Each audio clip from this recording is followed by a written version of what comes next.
Welcome to 100 Yards of Football this morning. Today, we're going to have a 2023 NFL Draft prospect. We're going to highlight the quarterback out of the University of Tennessee, Mr. Hendon Hooker. So if you like the video today, please come in and share it. We'll surely appreciate it here at 100 Yards Football. And joining me is a gentleman coming to us live out of Key West, Florida. I don't have to say no more. He's got years of experience covering all the great players that came through several NFL drafts.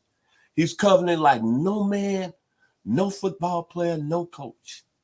He's been with us for almost a year and a half, and he's really added a lot to 100 Yards Football. He's blowing up on social media, by the way. My man, Mr. Daniel Kelly, and I'm your host, Vincent Turner. But before we get into Hendon Hooker, it's something I like to say this morning here on 100 Yards of Football. You know, that I've had a great run over the last year of this product really going to another level. And today, Logan Landers is out as our producer. But the gentleman who's making my dreams come true, who's been with me doing this great ride over the last 3 years, and I met him 3 years ago. He's special to me. Mr. Jeremiah Long is our producer today. And make no bones, man, I would not be here without him. And it's funny how God works in this plan before we get into Hendon Hooker. We was working at a paper. He knows what I'm talking about, Mr. Long. And the first time I did this, I was scared. I didn't know whether or not I can really perform this at a high level. Not saying I'm a guy that needs to be on NFL Total Access. But it was so much energy after I got through. And everybody was coming up to me. And this guy came up to me from the stage and said, hey, man, if you need any help in the quiet, eloquent way, he said, I'm here for you if you need me. Things didn't work out where we at that other spot. And, man, look how God has put this plan in. And finna talk about Hendon Hooker with this gentleman here who studied under Bill Parcells and Bill Belichick. I can be more blessed. So I want to tell him on live before I get started today. Thank you, Mr. Jeremiah Long, for making my dreams come true. And you know what? Me and him are from the great state of Tennessee, which only got about 6 million people. But let's get into Mr. Hendon Hooker out of the University of Tennessee. Mr. Daniel Kelly, you have the floor. Well, good morning, everybody, and good morning to you, Mr. Turner. And yeah, absolutely. Hendon Hooker, we're talking about the quarterback out of Tennessee, 6'4", 218. My nickname for him is String Bean because he's kind of like he's got that frame, that lean, nice frame to himself.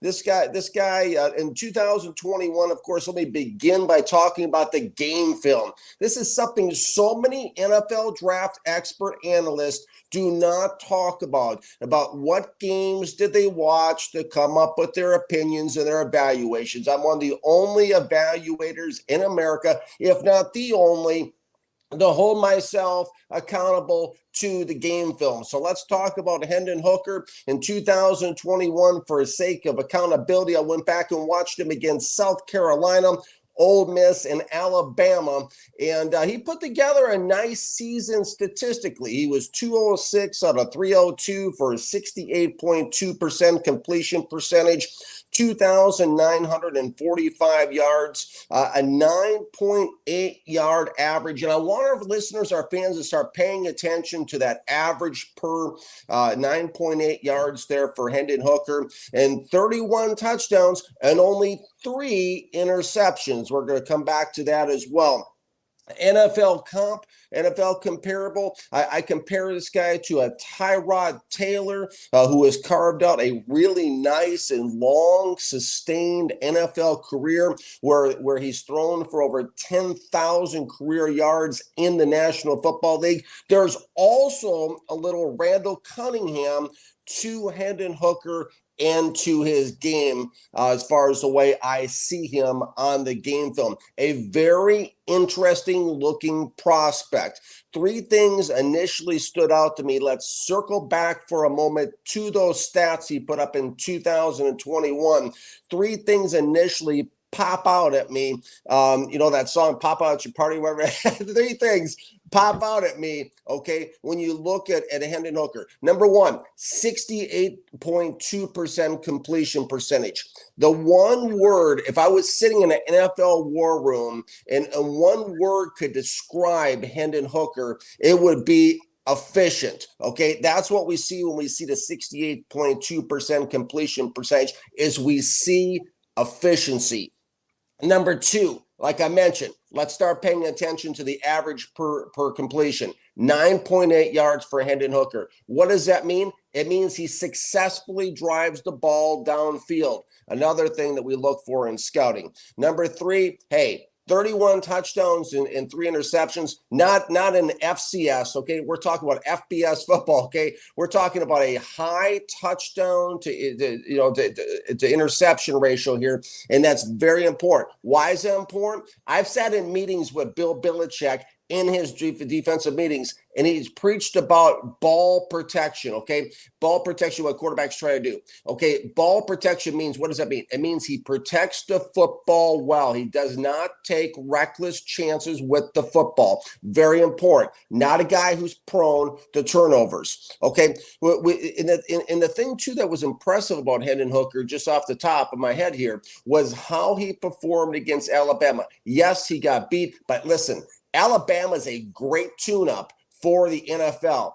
Alabama was almost like an NFL team themselves, okay? He hung in that game. He kept coming at him, and he threw that beautiful deep pass down the right side against Alabama, which was a very nice completion on the deep ball, okay? NFL mock draft database, great site if you want to see how the entire draft community is feeling about draft prospects. As of May the 7th, Pro Football Network had Hooker in the first round at number 11 overall. SB Nation had him going number 21 overall in the first round. Where do I have him? I'll get to that in a moment.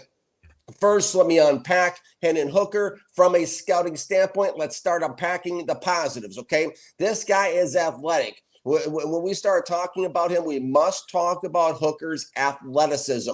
He's a true dual threat who operates out of the gun. Good ball handling skills, good play action skills in the pocket, okay? This guy is somebody who can slide around in the pocket, and he can evade the rush and get out of trouble if he sees it coming. More on that in a minute. He drives the ball downfield, like we talked about with that 9.8 yard per average, on the completions. He's somebody that has a NFL arm, good arm strength. Showed he can effectively snap it off and flick his wrist and drive it downfield. Okay, this guy has a good throwing motion. He has. And now here's something that I want to just really. I don't want this to get lost in the evaluation. Okay. He has very good downfield ball placement. We're not talking about completion percentage here, okay? Because some quarterbacks can have a nice completion percentage, but the receivers are like acrobats. They're jumping up way up in the air to catch the ball. They're sliding like they're stealing second base to catch the ball. Okay, that's not what we're talking about with Hendon Hooker. He puts the ball where it needs to be. He has excellent ball placement, and that is a premium for NFL quarterbacks, okay? That's why Mac Jones was so high on my radar back when he was coming out of Alabama. Beautiful ball placement downfield, okay? Much like McKee in Stanford. He puts the ball right where it needs to be. Very, very important. And he can also fit the ball into tight throwing windows, into tighter coverages. That's important as well. It's something where he puts his receivers in position for what I call yakety yak, yards after the catch. He puts them in good position. The ball is right where it needs to be. The receivers can run right through it in stride. Very important as far as picking up additional yardage on offensive plays. Okay, continuing on with the positive. Yes, wait, there's more, as they say. Don't touch that dial. He works the short to intermediate levels of the field because of that ball placement very well. He works the perimeters outside the numbers very well. He can make all the throws, ins and outs. He throws a very nice slant pattern. He throws nice skinny posts in the intermediate level. He puts it right where it needs to be. He can just cock back and unload it effortlessly, and he has a nice deep accuracy and ball placement. Like I said about that pass against Alabama, this is very important, folks. Okay, a lot of these young quarterbacks coming out of college, they can't hit the broadside of a barn deep. Okay, this guy actually can complete deep passes, makes him extremely intriguing to me due to his deep ball accuracy.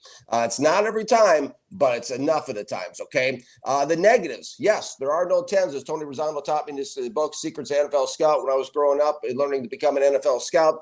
There are negatives, there are no 10s. Let's unpack it, okay? Too often he tended to lock in with his receivers. He just kind of, like you can see his head just locked into where he was going with the ball, and he threw, okay? That's a problem in the NFL. You don't want to end up on ESPN with the pick six going the other way, okay? Sometimes he becomes hesitant in the pocket to pull the trigger, okay? That's something, too, that needs to be worked on. Sometimes he waits, number three, waits till the receiver is open. He's going to have, like all these college quarterbacks, okay, the number one difference between college football and the NFL, okay, as far as quarterback is concerned, is in college football, these quarterbacks can sit there and wait till the receivers are turned and open with their hands up like they're playing catch with a little kid in the backyard, or they you can't do that in the NFL, okay? Those are pick sixes. He's going to have to learn to throw timing routes better in the National Football League. That's something he's going to have to work on.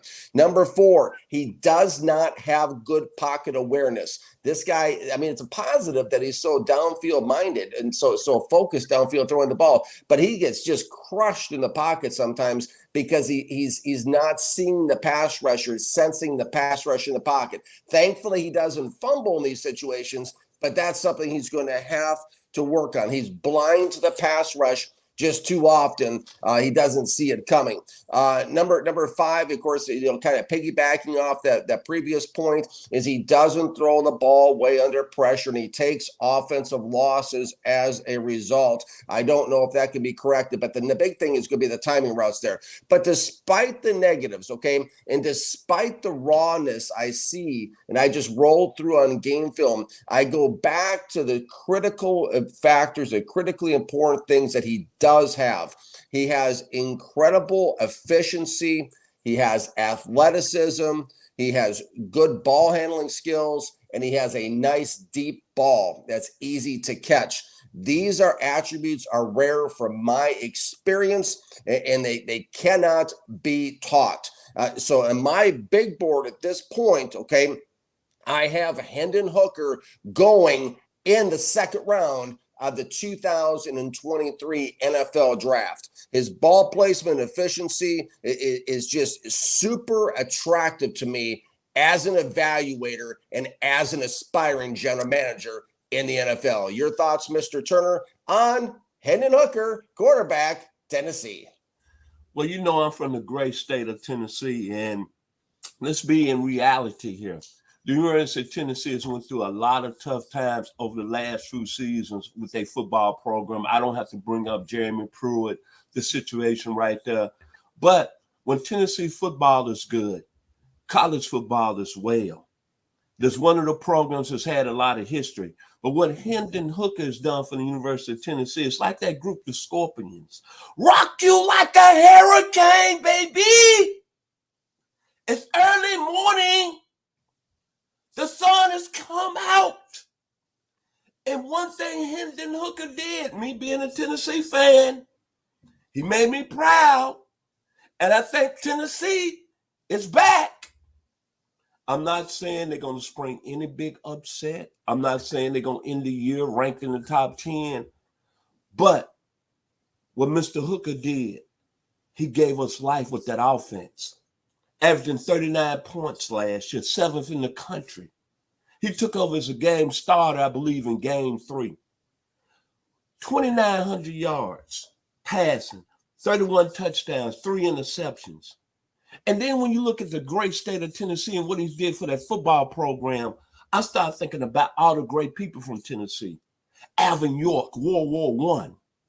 David Crockett, the Alamo. Then you think about all the great quarterbacks that played at Tennessee. From Bobby Scott to Jimmy Streeter the Alan Cockrell, the Tony Robinson, to Peyton Manning, the T. Martin. Granted, T. Martin won a national championship, but when you look at his overall resume, his skill level is just as good as any of them. Then I like the maturity of the young man. He transferred from Virginia Tech, put up good numbers there, but he couldn't really get along with the head coach, Justin Fuente, who got fired. And Justin Fuente used to be the head coach at Memphis. How is this plan working out from God's plan? But the guy has roared. His father, Allen Sr., Hendon Hooker, was the National Black College Football Player of the Year in 1986, the quarterback position. So the young man came to Tennessee really rare to play, and he was mature, and he had his degree. Right now, it's at the University of Tennessee. We talked about him in a really, really good way. He's working on his master's in communication. So you got a football player that's got a very, very situation going on here that's very dangerous, with a very dangerous football team from the offensive standpoint. Then most of all, the key point, the 2022 NFL draft was very weak at the quarterback position. There was a lot of people really picking at him to come out. But he said, nah, I wanted to come back and play for Coach Josh Heupel. That's saying a lot because the young man is 24 years old. He'd be 25 by the time the 2023 NFL draft comes around. But what I like about it, that point right there, Tennessee is not favored to win the SEC. They're not favored to win the national championship. But he decided to come back because he sees something that's really starting to build at Tennessee. Something big. Something like it was in the 70s. Lester McLean, Bobby Scott, Kurt Watson, 1985.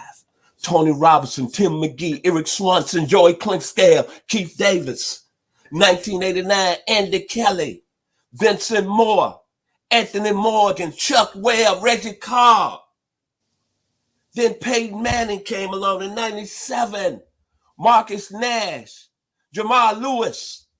And then the national championship team that had T. Martin, Pearlis Price, Alvin Wilson, Dwayne Goodrich. See what Mr. Hooker's going to do. He's going to restore that legacy, that history of Tennessee football.